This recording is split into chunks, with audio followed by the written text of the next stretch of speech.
আপনারা দেখছেন আমার পেছনে কি পরিমাণ মালটা ঝুলে আছে গাছটি। মালটা হলো এক ধরনের সাইট্রাস জাতের ফল, যা দেখতে কমলা লেবুর মতো হলেও স্বাদে কিছুটা মিষ্টি ও হালকা টক। এই মালটা সাধারণত শীতকালে পাওয়া যায়। এই যে দেখুন কি পরিমাণ মালটা ঝুলছে গাছে, আসলেই চোখে না দেখলে অবিশ্বাস্য। বর্তমানে বাংলাদেশ, ভারত, পাকিস্তান সহ বিভিন্ন দেশে চাষ হচ্ছে এই মালটা। বাংলাদেশের পাহাড়ি অঞ্চল ও কিছু সমতল জমিতে চাষ হচ্ছে এই মালটা। এই মালটায় আছে ভিটামিন এ, বি ও ভিটামিন সি।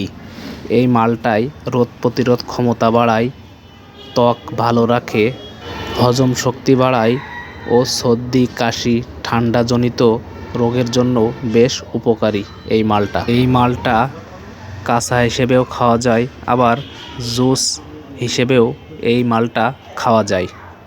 বর্তমানে আমাদের এলাকার আবহাওয়া অনুকূলে থাকায় মালটা চাষ করে অনেকেই স্বাবলম্বী হচ্ছে। এই যে দেখুন আপনারা, একটি থোকায় কতগুলো মালটা ঝুলে আছে।